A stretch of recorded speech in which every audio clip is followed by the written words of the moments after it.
برائیوں کا بھاری ہے. جو فوکس کرنے کی چیز ہے وہ یہ ہے. سمجھتے ہو کہ نہیں سمجھتے ہو؟ اس کی مثال ایسے ہے جیسے حدیث میں آتا ہے کہ آخری حصے میں اللہ آسمان دنیا پہ آ جاتے ہیں رات کے آخری حصے میں, اور کہتے ہیں کوئی ہے جو مجھ سے گناہوں کی معافی مانگے میں اس کے توبہ قبول کروں, کوئی ہے جو مجھ سے روزی مانگے میں اسے روزی دوں. اب احمق اور بیوقوف لوگ اس بحث میں پڑ جاتے ہیں کہ رات کے آخری حصے میں جب اللہ آسمان پہ آتا ہے تو عرش پہ کون ہوتا ہے؟ پھر ہے بھائی, پھر دنیا میں ہر ملک میں رات کا آخری حصہ چل رہا ہوتا ہے کہ نہیں چل رہا ہوتا؟ بھائی زمین تو گول ہے نا. ابھی یہاں جمعے کی نماز کا ٹائم ہے تو ہو سکتا ہے امریکہ میں رات کا تہجد کا ٹائم چل رہا ہو, تو اللہ وہاں آخری حصے میں ہے, تو یہ تو ہر وقت ہی آتا رہتا ہے. تو یہ احمق اور بیوقوف لوگ اس طرح کی بحث میں پڑھتے ہیں. عقل مند کیا کہتے ہیں؟ بھائی ہمیں بتایا گیا ہے کہ رات کو جو اللہ کی توجہ آپ کی طرف ہوتی ہے وہ کسی اور وقت پہ نہیں ہوتی. تو وہ یعنی عقل مند لوگ رات کو اٹھیں گے اور یہ یقین کر لیں گے کہ اللہ آسمان دنیا پہ آ کے ہماری پکار کو سننے کے لیے انتظار میں ہے. لہذا جو فوکس کرنے کی چیز ہے وہ یہ کہ اللہ کو رات کے آخری حصے میں پکارو. اور بیوقوف اس بحث میں لگے گا کہ اللہ وہاں آتا ہے تو وہاں کون ہوتا ہے؟ پھر وہ بھائی وہ اللہ ہے, وہ مخلوق تھوڑی ہے, ٹھیک ہے نا. تو ہمیں ہماری فہم کے حساب سے چیزوں کو سمجھایا گیا ہے. تو مقصد جو چیز ہے نا جو شریعت چاہ رہی ہے اس کو فوکس کرنا چاہیے. سمجھتے ہیں کہ نہیں سمجھتے؟ جو فوکس کرنے کی چیز ہے وہ یہ کہ تہجد پڑھ لیا کرو, اللہ سے رات کے آخری حصے میں دعائیں مانگ لیا کرو.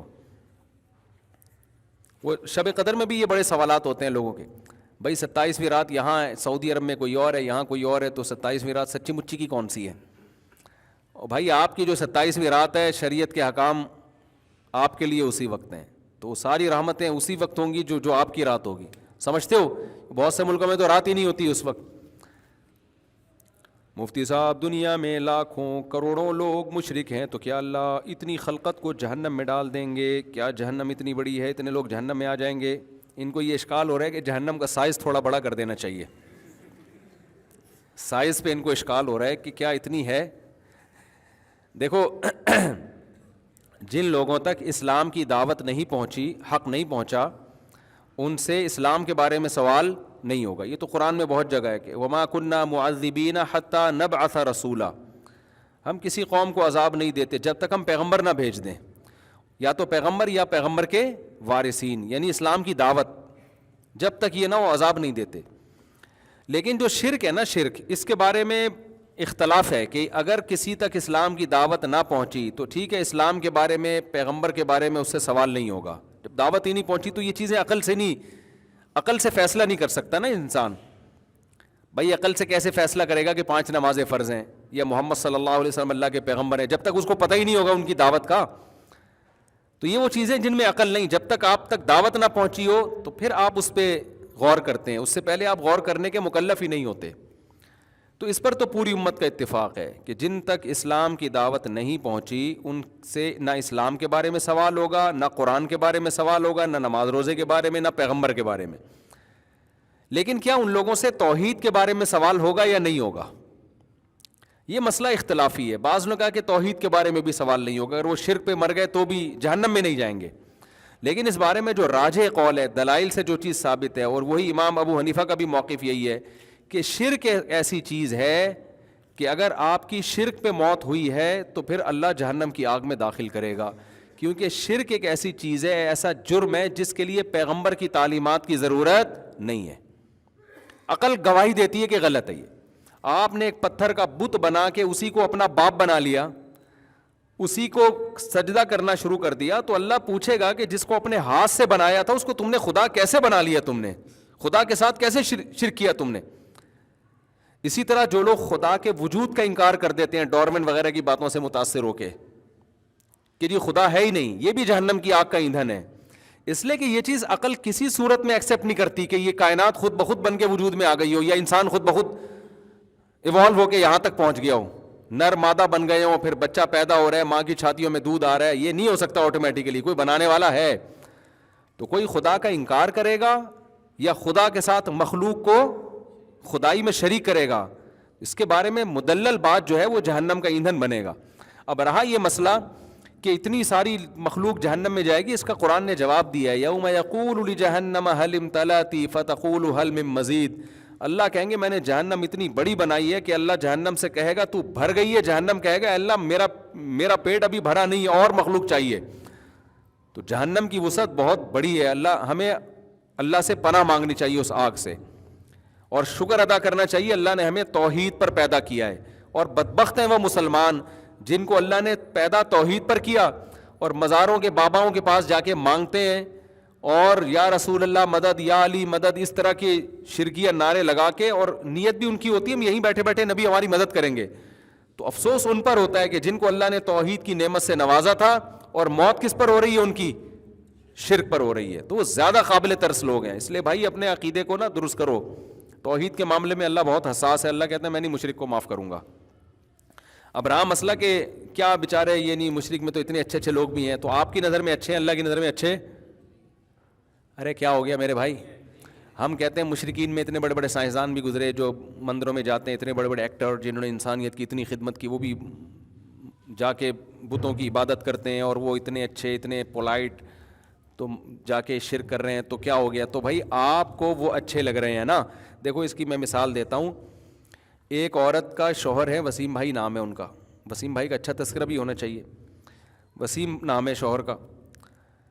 اب وہ بیوی ساری دنیا کی خدمت کر رہی ہے, تمیز سے پیش آتی ہے, غریبوں کو کھانا کھلا رہی ہے, لیکن جب بات آتی ہے نا اپنے شوہر کی تو کہتی ہے وسیم بھی میرا شوہر ہے, غفار بھی میرا شوہر ہے.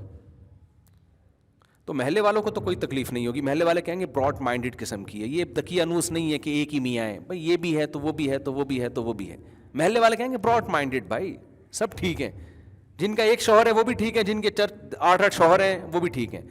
ہمیں تو دیکھنا انسانیت کی کتنی خدمت کر رہی ہے یہ. لیکن وسیم کی ایسی کی تیسی ہو جائے گی کہ نہیں ہو جائے گی؟ جو اس کا سچی مچی کا شوہر ہے وہ غیرت کا مسئلہ بنائے گا. وہ بولے گا بیگم تو نے میرے علاوہ کسی اور کو شوہر بنایا کیوں؟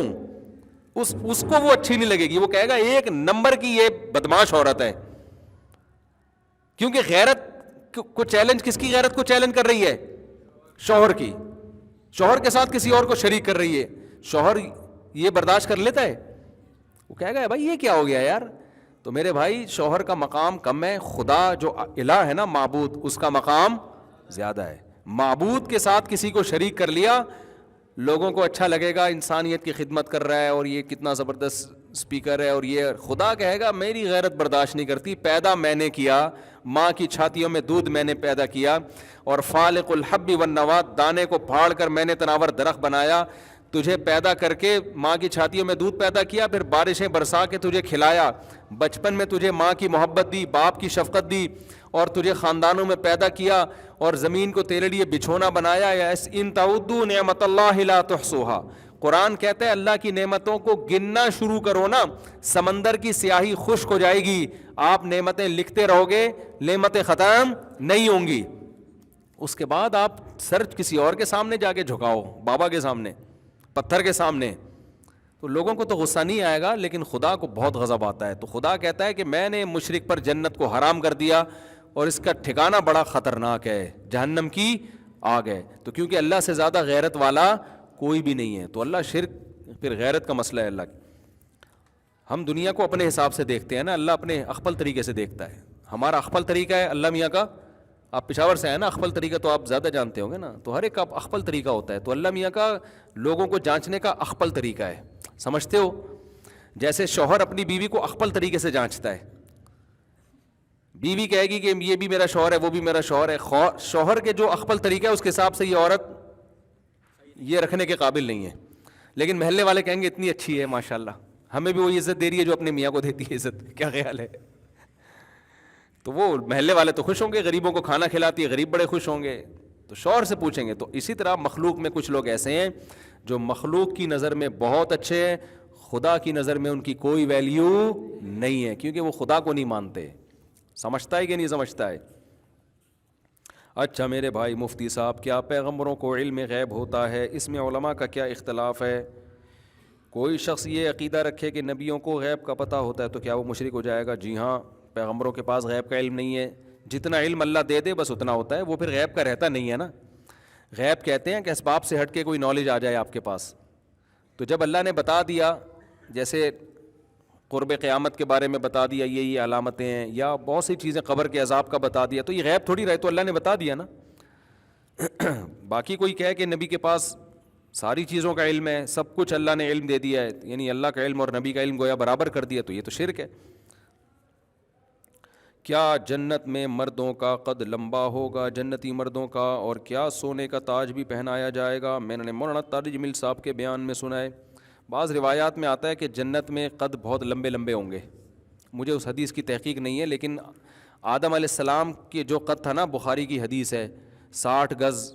یہ جو ہم اتنے ہو گئے ہیں نا, یہ پہلے نہیں تھے اتنے. جو آدم علیہ السلام جب دنیا میں آئے تھے تو حدیث میں ان کا قد 60 گز تھا, 60 گز, 60 گز. ایک گز تقریباً 3 فٹ کا آپ سمجھ لو, تو 60 تیا کتنا ہوتا ہے بھائی؟ تو ہم تو ان کے ٹخنوں کے برابر بھی نہیں آتے. تو وہ پھر آہستہ آہستہ قد چھوٹے ہوتے گئے. پھر چائنا والے آ گئے دنیا میں, چائنا والے آ گئے نا, پھر چھوٹی ناکیں, چائنا والے اتنے سے, پھر اب پتہ نہیں کون سی پیکنگ ہو آگے چل کے. تو حدیث میں آتا ہے کہ جو اصل خلقت پہ اللہ نے پیدا کیا تھا نا جنت میں, اسی تخلیق پر ہوں گے. تو اب یہ سائنسدان اس پر اشکال کرتے ہیں کہ جی وہ ہمیں تو کوئی ایسا ڈھانچہ نہیں ملا, کوئی اتنے بڑے بڑے قد کے لوگ ہوں. تو ہزاروں سال پرانی بات ہے, اس وقت آبادی بھی بہت تھوڑی تھی نا. یہ تو اب اتنی آبادی ہے, تو اتنی بڑی زمین میں پوری زمین کس نے کھود کے دیکھی ہے؟ نہ کوئی کھود سکتا ہے. اور میں تو گلگت گیا ہوں نا, وہاں صدیوں پرانی قبریں جو نکلتی ہیں, بعض لوگ بتاتے ہیں کہ بڑے بڑے ڈھانچے نکلے ہیں اس میں سے, بہت بڑے بڑے, یعنی ریڑھ کی ہڈیاں نکلی ہیں. وہ پتہ نہیں ڈائناسور کی تھیں یا کسی انسان کی تھیں, واللہ اللہ ہی بہتر جانتا ہے. اچھا بھائی, تو بڑے بڑے قد ہوں گے جنت میں. مفتی صاحب, اگر خاندان کی نامحرم خواتین چہرہ کھول کر اپنے محرم یعنی شوہر, بھائی اور باپ وغیرہ کی موجودگی میں یا گھر کی کسی کھلی جگہ میں جیسے صحن وغیرہ جہاں سب گھر والوں کا آنا جانا ہو, سب آسانی سے دیکھ سکتے ہیں, تو ایسے موقع پہ وہ ہمارے سامنے بیٹھتی ہیں, تو کیا ان کا ہم سے حال احوال پوچھنا اور بات کرنا جائز ہے؟ اگر خاندان کی بڑی عمر کی عورتیں ہیں پھر تو ٹھیک ہے, اگر جوان عورتیں پھر ٹھیک نہیں ہے بھائی. جوان عورت پہ چہرے کا پردہ ضروری ہے, تو لیکن یہ پردہ عورت پہ فرض ہے, آپ پہ فرض نہیں ہے. تو اگر وہ پردہ کر رہی ہیں تو ثواب ملے گا, نہیں کر رہی تو گناہ ملے گا. آپ پر یہ ذمہ داری ہے کہ آپ بے تکلف نہ ہو. کسی بھی خاندان کی نامحرم جوان عورت, دیکھو فتنہ خاندان کی عورتوں سے ہی ہوتا ہے, اجنبیوں سے نہیں ہوتا, کیونکہ ان سے فری زیادہ ہو جاتا ہے. تبھی حدیث میں دیور کو موت قرار دیا ہے, کیونکہ بھابھی دیور زیادہ فری ہو سکتے ہیں, اجنبیوں سے فری ہونے میں ایک حجاب ہوتا ہے. تو اس لیے گھر کے مردوں سے تو اور زیادہ پردہ فرض ہے. ہاں, پردے کے احکام میں تاکید میں شدت ہے, احکام میں نرمی ہے. گھر میں برقع پہن کے تو نہیں گھومے گی نا. تو اگر بیٹھے ہوئے ہیں سب لوگ, عورت کو تو چاہیے پردہ کرے, لیکن اگر وہ نہیں کر رہی تو صرف اتنا کہ سلام دعا کر لی, حال احوال پوچھ لیا, تو آپ ریزرو ہو کے اس کا جواب دے سکتے ہیں. تو پوچھ لیا بھابھی نے آپ سے, آپ کی طبیعت ٹھیک ہے؟ ہاں جی الحمدللہ خیریت سے. بس 2-4 باتیں کی, اس کے بعد آپ اپنے کام, فری نہ ہو بیٹھ کے گپیں مت مارو. سمجھ رہے ہیں نا, گپیں مارو گے پھر نقصان ہوگا. لبرل لوگوں کے ہاں یہ مسائل نہیں ہے, وہ مذاق اڑاتے ہیں ان چیزوں کا, ان کو اڑانے دو. ہم اللہ رسول کے حکام کے پابند ہیں. ان کا خاندانی نظام دیکھو نا کیسے تباہ ہو گیا ہے نا. یہاں تک حالات ہیں اتنے خراب, غیر مسلموں کے گھروں کے حالات تو بہت ہی ڈینجرس ہو چکے ہیں. مجھے نا غیر مسلم بھی فون کر کے بتاتے ہیں چیزیں, بہت سارے غیر مسلم بیان سنو, بتاتے ہیں کہ مفتی صاحب یہ جو ہم لوگ اعتراض کرتے ہیں نا اسلام پر کہ عورت کا وراثت میں حصہ نہیں ہے, کہہ رہے ہمارے یعنی اسلام میں عورت کی آدھی میراث ہے. ایک غیر مسلم نے مجھے بتایا کہ ہمارے لوگ بڑے اعتراض کرتے ہیں کہ اسلام میں عورت کی آدھی میراث ہے. کہہ رہے ہم لوگ کیا آدھی بھی نہیں ہے, صحیح ہے نا, آدھی بھی نہیں ملتی ہے. اور کہا کہ یہ لوگ بڑے اعتراضات کرتے ہیں کہ اسلام میں مرد کو 4 شادیوں کی اجازت ہے. انہوں نے کہا مرد کرتے پھر بھی 4 نہیں ہے مسلمانوں میں, اور ہمارے ہاں جو ایک بیوی ہوتی ہے نا, اس کے علاوہ جو ناجائز عورتیں سے ریلیشن ہوتا ہے وہ بہت زیادہ ہے. تو وہ خود بہت سے جو معتدل غیر مسلم ہیں, حالانکہ اسلام قبول نہیں کیا انہوں نے, لیکن وہ بتاتے ہیں کہ یہ ہمیں خود پتہ ہے کہ حقیقت کیا ہے اور لیبل کیا لگایا جاتا ہے. تو یہ جو لبرل لوگ ہیں نا, جو براڈ مائنڈڈ, کیا ہو گیا اگر کسی کی لڑکی بیوی آ کے آپ کے آگے بیٹھ گئی, آپ کو پتہ ہے ان کے ہاں بہت زیادہ مسائل ہیں. نہ شوہر کو, میں سب کی بات نہیں کر رہا بھائی, کسی پہ الزام نہیں لگا رہا, شوہر کو بیوی پہ اعتماد نہیں ہوتا, بیوی کو شوہر پہ اعتماد نہیں ہوتا. سمیں رکھ رہے ہیں پرسوں میں بیویوں کی کہ کہاں کہاں جا رہی ہے. یہ دیندار گھرانے کم از کم اس ٹینشن سے محفوظ ہے. ان کو پتہ ہے جب میری بیگم کہہ رہی ہے نا امی کے جا رہی ہوں, تو پتہ ہے امی کے یہاں ہی جا رہی ہوگی, وہیں جا رہی ہوگی. جتنے بھی دن رہے آدمی فون کر کے خیریت بھی نہیں پوچھتا, اس کو پتہ ہے وہیں بیٹھی ہوئی ہے اپنی اماں کے پاس, خیریت سے ہی ہوگی, اور میرے خلاف سازشیں دونوں مل کے کر رہے ہوں گے. استغفر اللہ, غلط نکل گیا مجھ سے, بعض دفعہ غلط باتیں زبان پہ آ جاتی, نہیں کر رہی ہوں گی سازشیں. تبھی تو اکثر لوگ کہتے ہیں بیگم جب بھی ماں کے گھر سے آئے گی پھڈا ضرور ہوتا ہے. یہ میں نے بہت سے گھروں میں دیکھا ہے. یعنی بہت لوگ شکایتیں کرتے ہیں, یار ہماری بیگم جب اپنی ماں کے گھر سے آتی ہے نا تو لازمی پھڈا ہوتا ہے, پتہ نہیں کیا ہوتا ہے. میں کہتا ہوں وہاں سے سافٹ ویئر اس کے نا اپڈیٹ ہو جاتے ہیں. آپ کے پاس رہتے رہتے وہ سافٹ ویئر پرانے ہو جاتے ہیں لڑائی والے, وہاں جائیں گے اپڈیٹ ہو جائیں گے, ٹھیک ہے نا. تو جب آئے گی تو ظاہر ہے پھر کیا ہوگا. تو 2-3 دن کا پھڈا ہے, میں نے کہا برداشت کر لیا کرو. اور اتنے خوش ہو رہے ہوتے ہیں. لبرل لوگوں کے یہاں بڑے مسائل ہیں, ان کو اماں کے یہاں جا رہی ہے, وہ تو اماں ان کے یہاں اتنی لفٹ نہیں کراتی کہ امی یہاں رہنے کے لیے جا رہی ہوں. لبرل خواتین نے یعنی اتنا ماڈرن ماحول میں ٹائم گزارا ہوتا ہے کہ امیوں کو تو ویسے لفٹ نہیں کرا رہی ہوتی. بھائی کسی خانقاہ میں ماڈرن عورت پہ آپ کا بدگمانی نہ شروع کر دیں, سب ایسے نہیں ہوتے. میں بتا رہا ہوں کہ یہ خرابی پھیلنا شروع ہو گئی ہے. تو ان کے ہاں مرد کو نہیں اطمینان ہوتا کہاں جا رہی ہے, عورت کو شوہر پہ اطمینان نہیں ہوتا. وہ گرینڈر والی مشین والا لطیفہ ہے نا, کئی بار سنا چکا ہوں.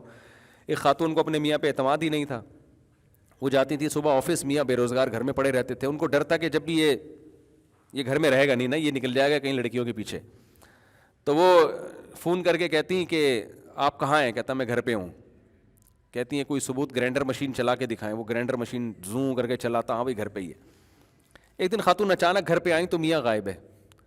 بیٹے سے پوچھا میاں ابا کہاں ہیں. کہہ رہے ہیں وہ گرینڈر مشین لے کے نکلے ہوئے ہیں کہیں. وہ گرینڈر مشین لے کے نکلے. وہ ہے نا جان والا لطیفہ بھی. ایک یعنی نہ عورت کو شوہر پہ اعتماد ہے اور نہ شوہر کو بیوی پہ.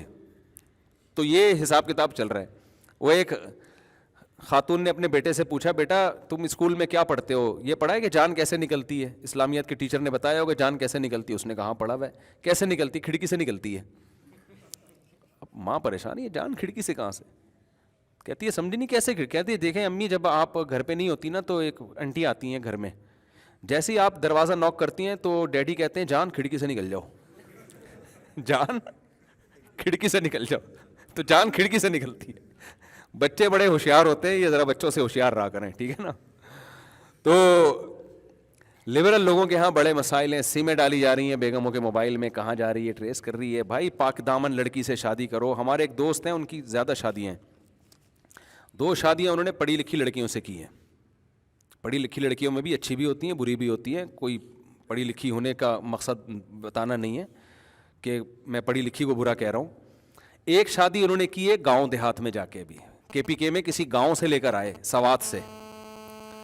سائنسدان ہے وہ بندہ, بہت پڑھا لکھا ہے. کہہ رہا ہے یار مجھے جو سکون ملا ہے نا یہ تیسری شادی کے بعد, جو ان پڑھ لڑکی ہے, کہہ رہے مجھے دنیا میں جنت مل گئی. حالانکہ وہ ان پڑھ ہے. کہہ رہے میں نے 2 شہری ایجوکیٹڈ لڑکیوں سے شادی کی ہے اور ایک شادی میں نے کی ہے گاؤں کی سوات سے, KPK سے. کہہ رہے وہ جو ان پڑھ ہے نا, جو گاؤں دیہات کی ہے, اتنا دماغی سکون مجھے ملا ہے وہاں شادی کر کے کہ اس لیے میں لوگوں سے کہتا ہوں ٹھیک ہے پڑھی لکھی بھی ایک آدھ کرو. میں ایجوکیشن کے خلاف نہیں ہوں کہ میرے بیان کو غلط لے کے چلے جائیں. اصل میں یونیورسٹیوں میں ایجوکیشن کے ساتھ نا جو لبرلزم ہے نا, جو ماحول خراب کیا جا رہا ہے, وہ بڑی بربادی ہے.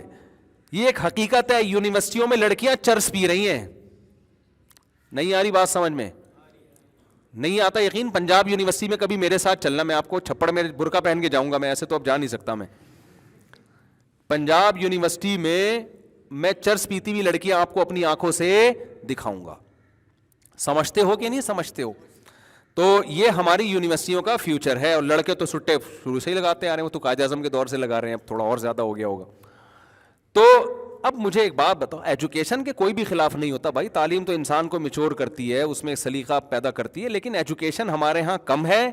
اور جو لبرلزم آ رہا ہے نا وہاں سے, یورپ سے جو عیاشی آ رہی ہے, وہ اس کا ریشو زیادہ ہے. تو یہ تباہی پھیل رہی ہے.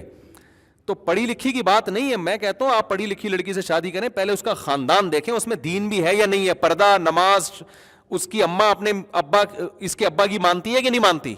آپ کسی گھر میں گئے, آپ نے دیکھا کہ اماں نے جو ہے نا اپنے میاں کی ایسی کی تیسی کی ہوئی ہے, تو سمجھ لو آپ کی بھی ایسی کی تیسی ہونے والی ہے. اللہ ماشاء اللہ. بعض دفعہ مرد بھی غلطی پر ہوتا ہے, لیکن بعض دفعہ نہیں غلطی پر ہوتا. تو سب سے پہلے یہ دیکھو سلیقہ, خاندان, شوہر کی اطاعت, گھر میں مردوں کا احترام ہے یا نہیں ہے، یہ سب چیزیں ہوں گی تو پھر وہ آپ کے ساتھ وفا بھی کرے گی، آپ کو محبت بھی دے گی، پھر آپ بھی اس کو عزت دو، محبت دو، آپ بھی انسان کے بچے بن کے رہو نا۔ اس کی سادگی سے بعض دفعہ مرد بھی غلط فائدہ اٹھاتا ہے، جو ہوشیار ہوتی ہے اس کے تو حقوق ادا کر رہا ہوتا ہے، جو بیچاری سیدھی سادھی آ جائے اس کو پھر کھڈے لائن لگایا ہوا ہوتا ہے اس نے۔ مرد بھی ایسی حرکتیں کرتے ہیں۔ تو وہ مجھے بتا رہے تھے اپنا تجربہ، یار دماغ کو سکون مل گیا ہے بالکل، اتنا ایک عالم کی بیٹی ہے، کچھ سکون والی زندگی گھر میں مل گئی ہمیں، حالانکہ ایجوکیٹڈ نہیں ہے وہ، لیکن جتنی تعلیم گھر داری کے لیے ضروری ہے وہ اس کو آتی ہے، اس کو شوہر کے حقوق پتہ ہیں، شوہر کے ماں باپ کی عزت کرنا جانتی ہے، اور گھر میں صفائی ستھرائی، پھر شریعت کے حکام جو ہے، طہارت کے حکام وہ جانتی ہے۔ ہماری دادیاں نانیاں تو بس اتنا ہی پڑھی ہوئی تھیں، بڑی کامیاب زندگی گزاری انہوں نے، سمجھتے ہو کہ نہیں سمجھتے؟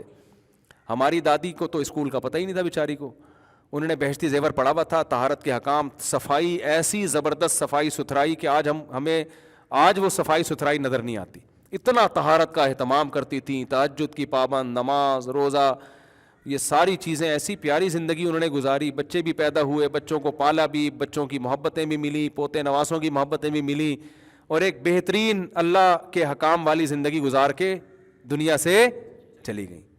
ان کی زندگی میں غم بھی بہت آئے، ان غموں نے ان کو ڈپریشن کا مریض نہیں بنایا، بلکہ غموں میں صبر کیا۔ کیوں؟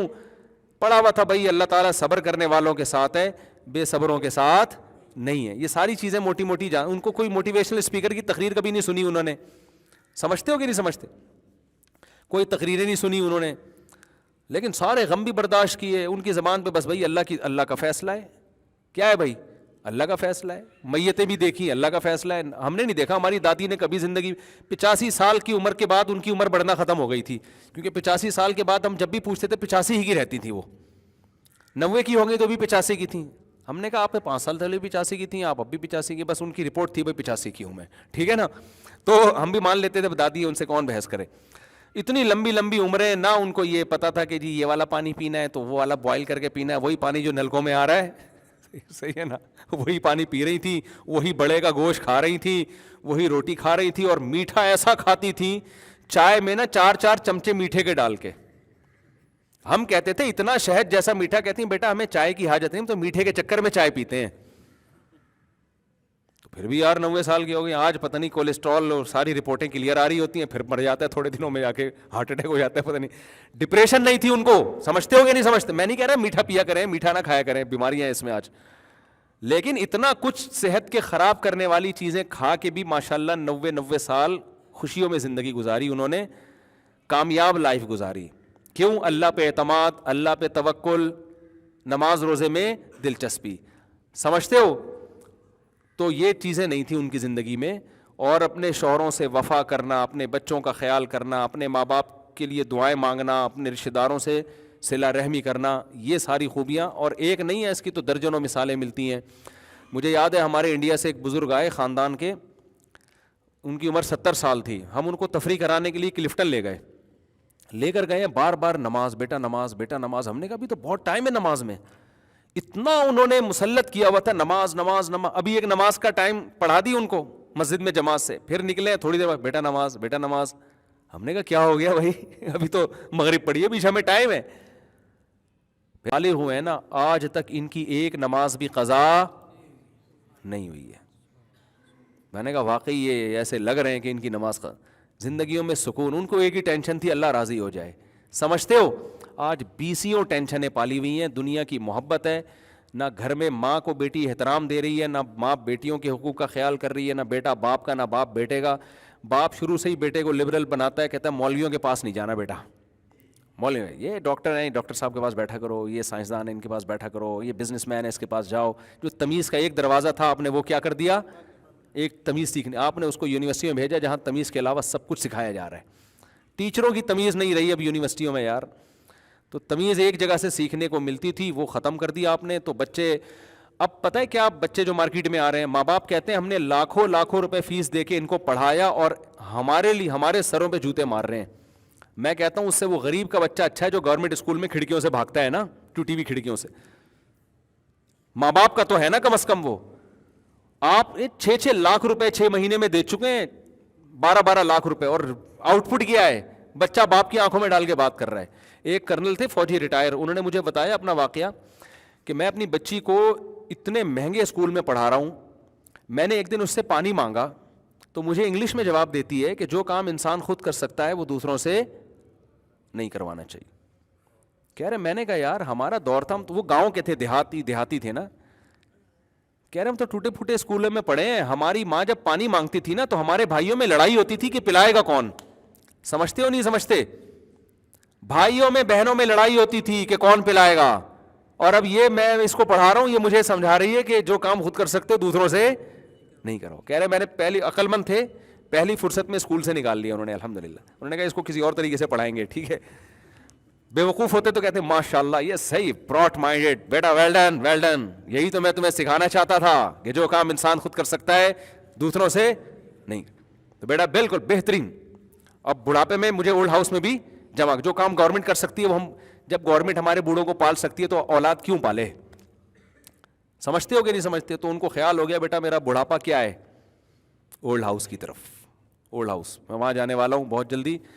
تو یہ حساب کتاب ہے, اس لیے آپ اپنے خرچے پہ اپنی اولاد کو کائنڈلی بگاڑے نہیں پلیز, بگڑے وہ اپنے خرچے پہ. بس جلدی وہ جلدی مفتی صاحب چھوٹے بچے, میں آپ کو مسافر کے لیے روکا تھا, وہ کوئی کام نہیں, آپ نے جانا چاہے تو چلے جائیں, پھر بعد میں ملتے ہیں. میں نے ویسے ملاقات کے لیے, ٹھیک ہے. مفتی صاحب چھوٹے بچوں کی کہانیاں, کارٹون یا کوئی ڈرامہ جس میں اپنے چھوٹے خداؤں کا نام لیتے ہیں کبھی کبھار, تو اس کا سننا کیسا ہے؟ بھائی ایسا جائز نہیں ہے مسلمانوں کو ایسے بچوں کو ڈرامے دکھانا جس میں وہ جھوٹے خداؤں کا نام لے رہے ہوں. اس سے شرک بچوں میں ابھی سے ایسے کارٹون آتے ہیں ایم آئی والوں کے نا, بڑے دلچسپ کارٹون ہیں, اس میں بچہ کارٹون تو چھوڑے گا نہیں. بچوں پہ بہت زیادہ پابندیاں لگاؤ تو بھی بگڑتے ہیں, سمجھ لو. آپ نے بالکل ہی پابندیاں لگا دی نا کہ بس کچھ بھی نہیں دیکھنا, تو پھر باہر جا کے نا سینما گھروں میں یا ادھر ادھر نہیں, اب تو نہیں ہوتے, وہ پہلے وہ لگے ہوئے ہوتے تھے چھپڑے نا, اس کے اندر فلمیں چل رہی ہوتی تھیں. ہم یہاں سے جاتے تھے نا جامعۃ الرشید, تو راستے میں کچی آبادی آتی تھی, اس میں چھپڑے لگے ہوتے تھے. اس میں سارے چرسی, جن کے پاس غریب کے پاس سینمے کے پیسے نہیں ہیں نا, وہ 5-5 روپے دے کے ان چھپڑوں میں چرس بھی ملتی تھی ان کو, اور فلم بھی دیکھ لیتے تھے. وہ 2 خرچے ہو جاتے تھے ان کے. تو اب موبائل اتنا عام ہو گیا ہے کہ اب یہ چھپڑوں کی ضرورت رہی نہیں, اب چرسیوں کے پاس بھی موبائل ہیں. تو بچوں پہ زیادہ پابندیاں لگاتے تو پھر وہ ان چھپڑوں کی طرف جاتے ہیں. تو گھر میں بچوں کو جائز انٹرٹینمنٹ دے دیں تاکہ وہ ناجائز کی طرف نہ جائیں. اب کارٹون سب بچے دیکھتے ہیں, آپ پابندی نہیں لگا سکتے, تو ایسے کارٹون دکھا دیں نا جن میں ان کو موٹیویشن بھی ملے. اب یہ جو بلی اور چوہے والے کارٹون ہیں نا, ان سے بچوں کے اخلاق تباہ ہو رہے ہیں. بچے بھی یہی زبان سیکھتے ہیں, یہی مار دھاڑ سیکھتے ہیں. ایم آئی والوں کے اور بھی کچھ اسلامی کارٹون, گرین چینل والوں نے بھی کچھ بہت اچھے کارٹون بنائے ہیں, اس سے تھوڑا بچہ تمیز بھی سیکھ لیتا ہے اور کارٹون کی ٹرک بھی اس کی پوری ہو جاتی ہے. تو وہ والے کارٹون لگا دیں تاکہ اس کی ٹرک بھی پوری ہو, سمجھ رہے ہیں, اور جو ہے اس کا تھوڑا سا اخلاق بھی سیکھے. دے دیں, آج کل فرقواریت پھیلتی ہے اس سے, دے دیں. اچھا میرے بھائی مفتی صاحب, اگر واقعی کسی سے انجانے میں کفر کی بات ہو گئی تو جتنے لوگوں کے سامنے ہوئی ہے, بھائی انجانے میں کفر کی بات نہیں ہوتی, انجانے میں تو غلطی سے کفر کا جملہ منہ سے نکلتا ہے تو وہ کفر ہوتا نہیں ہے, تو اس کی کریکشن کر لے. ایسے لوگ کفر کے بارے میں وہمی بہت ہو گئے ہیں. کافر ہونا آسان کام تھوڑی ہے, پورا تمیز سے آدمی کفر کی نیت کرتا ہے تو پھر کافر ہوتا ہے. ایسے منہ سے کچھ بھی نکل جائے, وہ تو کچھ بھی نکلتا رہتا ہے غلطی سے. بس اس میں یہ ہے کہ وہ اپنے کریکشن کر دے بھائی. اچھا جتنے لوگوں کے سامنے ہوئی ہے گروپ میں, جتنے لوگوں نے سنی ہے, تو کیا سب کے سامنے بظاہر اس کو بٹھا کر سب کے سامنے, یار اتنا سخت نہیں کراؤ لوگوں کو نا, لوگ پہلے دین سے دور ہو رہے ہیں. منہ سے غلطی سے کچھ جملہ نکل گیا ہے, اگر گروپ میں نکل گیا تو وہ کہہ دے بھائی یہ میں یہ نہیں کہنا چاہتا تھا, میں کہنا یہ چاہتا تھا, غلطی سے ہی نکل دیا, بس ایک بیان کافی ہے. پھر اس کو ملامت کرنا اس کی اجازت نہیں ہے. پھر مفتی صاحب اگر واٹس ایپ گروپ پر کسی نے حدیث بھیجی اور دوسرے نے بھی ایسے ہی مذاق میں بول دیا کہ میرے یا فلاں کے نزدیک تو اس حدیث کی سند ٹھیک نہیں ہے, مگر دل میں بے ادبی انکار کرنے کا ارادہ نہیں تھا, تو کچھ نہیں ہوتا. وہ حدیث کی سندوں پہ تو بڑا کلام ہوتا ہے, کسی کے نزدیک ٹھیک ہوتی ہے, کسی کی صحیح نہیں ہوتی. مفتی صاحب مذاق میں کفر بولنے کا کیا حکم ہے؟ اگر کسی کا 5 لوگ آپس میں بات کر رہے ہیں اور ایک بولتا ہے میں بریلوی ہوں, دے بندی وغیرہ, تو کچھ ان میں مذاق میں کہنے لگتے ہیں میں تو یہودی یا قادیانی ہوں. یہ خطرناک جملہ ہے بھائی. پھر ایک دوسرے کی طرف مذاق میں یہ بات, یہ صحیح نہیں ہے, تو توبہ کرے. مذاق میں اپنے آپ کو کافر کہہ دے گا نا کوئی شخص, تو وہ سچی مچی میں کافر ہو جائے گا. ایک ہے منہ سے غلطی سے نکل گیا, ایک ہے مذاق میں بولا ہے, تو دونوں میں فرق ہے. تو اپنے آپ کو قادیانی بول دیا تو نکاح ٹوٹ جاتا ہے اس سے, اور کافر ہو جاتا ہے, حج بھی باطل ہو جاتا ہے. تو اس لیے دوبارہ نکاح بھی کرے گا ایسا آدمی, حج بھی دوبارہ کرے گا, کیونکہ یہ تو مذاق نہیں ہے نا, یعنی غلط یہ غلطی سے نہیں نکلا, یہ جان کر نکالا ہے لیکن مذاق میں نکالا ہے. تو ایسا مذاق کی شریعت آپ کو اجازت نہیں دیتی. جیسے طلاق ہے نا, بھاری جملہ ہے نا, آپ نے مذاق میں بول دیا بیوی کو 3 طلاق ہیں تمہیں, تو آپ کہہ رہے میں تو مذاق کر رہا تھا. تو بھائی یہ تو الفاظ ہے نا, تو الفاظ کا ایک وزن رکھتے ہیں الفاظ یہ, کیونکہ شریعت میں پھر یہ ہے کہ کل کوئی بھی طلاق دے کے بول دے گا میں مذاق کر رہا تھا. تو کچھ الفاظ اسلام میں اتنی اہمیت کے حامل ہیں کہ ان کی حقیقت بھی حقیقت ہے اور ان کی مذاق بھی حقیقت ہے. تو ایسے الفاظ مذاق میں جائز نہیں ہے. بس توبہ کر لے, اللہ سے امید ہے نیکیاں اللہ بحال کر دے گا. اللہ بڑا غفور رحیم ہے بھائی. اگر ہم بیرون, لیکن کوئی توبہ کر لے تو اس کی توبہ بھی مان لیا کرو, اس کو سمجھاؤ یار یہ غلط بولا ہے, تو کہے بھائی میں معذرت کرتا ہوں, میں ابھی الفاظ نہیں بولوں گا, بس پھر چھوڑ دو اس کو. لوگ زج کرتے ہیں اس کو, جان کو آ جاتے ہیں. مفتی صاحب اگر ہم بالکل بس وہ کہتے ہیں کہ ہم نے تجدید ایمان کر لی ہے, بس اتنا, آپ نہ کلمہ پڑھوائیں ان کو, بس بولے ہم نے توبہ کر لی ہے اور ہم آئندہ یہ الفاظ نہیں کہیں گے. جی ہاں مفتی صاحب, اگر ہم شادی شدہ دوبارہ نکاح کے لیے, اب یہ نہیں کہ دوبارہ شادی تمبو لگائے گا, لوگوں کو بلائے گا, ہاں تجدید نکاح کے لیے اتنا کافی ہے, بیوی کو کہہ دے کہ تم مجھے نکاح کی اجازت دے دو کہ میں تم سے دوبارہ اپنا نکاح کر لوں, بیوی اجازت دے دے, پھر آپ 2 بندوں کے سامنے کہتے ہیں کہ میں نے اپنی سابقہ بیوی سے اتنے مہر میں دوبارہ نکاح کر لیا ہے. تجدید نکاح کے لیے اتنا کافی ہے. اب پورے ڈھنڈورا نہیں پیٹتے پھر, لوگ بولیں گے پتہ نہیں کیا دوبارہ کیوں شادی ہو رہی ہے, کیا ہو گیا ان لوگوں کا. بس 2 گواہ چپکے سے ان کے سامنے تجدید نکاح کر لے, اور اپنے خاندان کے ہی ہوں, اخبار میں نہ دے کہ ہم 2 دوبارہ اب شادی کے بندھن میں جوڑ رہے ہیں ہم لوگ, اس سلسلے میں میرا آنا ہوا ہے. جی 3 طلاقوں کے بعد دوبارہ اسی سے نکاح نہیں ہوتا, 1 یا 2 طلاق کے بعد ہو سکتا ہے, 3 طلاقوں کے بعد نہیں ہوتا. میرے بھائی مفتی صاحب, اگر ہم بیرون ملک جا کر کام کرتے ہیں اور وہاں 2-3 سال غیر مسلموں کے ساتھ گزارتے ہیں, تو جن کے ساتھ ہم روزانہ, جن کے ساتھ کیوں ٹائم گزار رہے ہو, انسانوں کے ساتھ گزارا کرو بھائی. جن کے ساتھ ہم روزانہ بیٹھ کر وقت گزارتے ہیں, تو کیا ان کو اسلام کی دعوت دینا ہم پر لازم ہے؟ لازم ہے, مگر حکمت مصلحت کے ساتھ. ایسے دعوت نہ دیا کریں مسلمان ہو جاؤ تم, وہ اور بدک جائے گا. تمیز سے ان کو کبھی بیان سنا دیا کسی کا, کوئی اسلام اور غیر اسلام کا کمپیئر ہو, ڈاکٹر ذاکر نائک بہترین اس کے لیے, ڈاکٹر ذاکر نائک کا کوئی کلپ بھیج دیا, اس طرح کی چیزیں کرو تو خود براہ راست جب آپ بات کرو گے تو اس کا پھر نیگیٹو اثرات ہو, تو وہ بدکنا شروع ہو جائے گا آپ سے. مفتی صاحب کیا دل میں اس کا خیال آنا, آپ اپنا عمل صحیح اسلام والا رکھو نا, تو وہ خود ہی آئے گا اسلام کی طرف. تبلیغ تو بہت کی جا رہی ہوتی ہے, آپ کے عمل سے لگتا ہے وہ کہتا ہے یار مسلمان بننے کے علاوہ کوئی اور کام کر لو, بس یہ نہ کرو, کیونکہ معاملات مسلمانوں کے خراب ہیں. کیا میں دل میں اس کا خیال آنا ایمان کے خلاف ہے کہ اللہ تعالیٰ تو کسی قانون کا پابند نہیں, اور وہ جو کرنا چاہے کوئی سوال نہیں کر سکتا, تو کیا ایسا ممکن ہے کہ اللہ تعالیٰ کافروں اور مشرکوں کے لمبے عرصے اور مدت تک جہنم میں ڈالنے کے بعد چاہے تو معاف کر کے جہنم سے نکال دے؟ کیا ایسا ممکن ہے؟ کیا ایسا خیال کا پریشان کرنا ایمان کے خلاف ہے؟ وہ پریشان ہونے کی بات نہیں ہے, ٹینشن لینے کی بات نہیں ہے, اس میں پریشان کیوں ہو رہے؟ خیال آ رہے آنے دو, پریشانیوں کے لیے اور مسائل کم ہیں کیا؟ باقی یہ کہ اللہ کسی قانون کا پابند نہیں ہے, لیکن کچھ قوانین اللہ نے اپنے اوپر ڈال دیے. جیسے حدیث میں آتا ہے, اللہ نے جب قانون سازی کی نا, آئین لکھا, تو اس میں سب سے پہلا قانون لکھا سبقت رحمتی علی غضبی. اپنے لیے اللہ قانون بنا رہا ہے, اس میں اللہ نے لکھا میری رحمت میرے غصے پہ غالب رہے گی. یعنی اللہ اپنے آپ کو خود تو پابند کر سکتا ہے نا. اللہ کسی قانون کا پابند نہیں ہے کا مطلب یہ کہ کسی بیرونی قانون کا اللہ پابند نہیں ہے. خود اللہ اپنے لیے قوانین وضع کرتا ہے, پھر اللہ وعدہ بھی کرتا ہے کہ میں اس کا پابند ہوں. جیسے اللہ نے قانون بنایا, حدیث میں آتا ہے سب سے پہلے اللہ نے تقدیر کا قلم بنایا, تاکہ اللہ آپ کائنات کو چلا رہے ہیں نا, تو قانون ایک آئین کے تحت چلائے گا. تو اس میں جو سب سے پہلی شق تھی وہ کیا لکھی اللہ نے؟ قلم سے کہا لکھ. قلم نے کہا کیا لکھوں؟ اللہ نے کہا لکھ سبقت رحمتی علی غضبی. کیا پیاری حدیث ہے کہ میری رحمت ہمیشہ میرے غصے پہ غالب رہے گی, معاف زیادہ کروں گا, سزائیں کم دوں گا.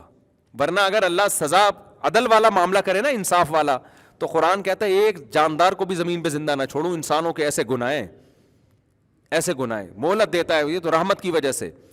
تو یہ اللہ نے لکھ دیا, اب اللہ اس کا پابند ہے. تو اسی طرح اللہ نے یہ بھی لکھ دیا ہے کہ اللہ نے کافر پر جنت کو حرام کر دیا ہے, وہ ہمیشہ جہنم میں جلے گا. وہ مشرک پر اللہ نے جہنم سے نکلنے کو حرام کر دیا ہے. البتہ اس امت میں بعض علماء ایسے گزرے ہیں, جیسے ابن تیمیہ رحمۃ اللہ علیہ, ان کی رائے یہ تھی کہ جہنم بھی ایک دن فنا ہو جائے گی, ختم ہو جائے گی. یعنی یہ جو کافر ہمیشہ رہے گا نا, تو ہزاروں لاکھوں سال رہے گا, لیکن ایک وقت آئے گا کہ یہ جہنم کو بھی اللہ ختم کر دے گا, اس کافر کو بھی ختم کر دے گا. جنت میں تو نہیں جائے گا وہ, لیکن جہنم کو ختم کر دے گا. لیکن یہ رائے پوری امت کے خلاف ہے.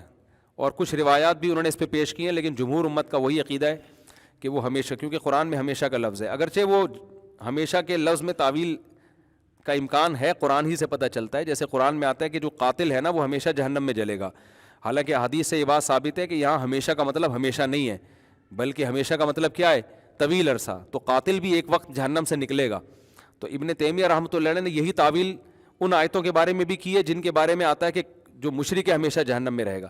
یہ ٹیکنیکل پیچیدہ باتوں میں پڑھنے کی آپ کو بالکل بھی ضرورت نہیں ہے، جو اسلام کا سیدھا سادہ جو قرآن نے عقیدہ بیان کیا، جو جمہور امت کا عقیدہ ہے وہ یہی ہے کہ وہ ہمیشہ آپ اصل کوشش کریں جہنم سے بچنے کی، ٹھیک ہے نا؟ پھر جو اللہ نے کرنا ہوگا وہ اللہ کرے گا، جو ہمارا کام ہے وہ ہمیں کرنے دیں۔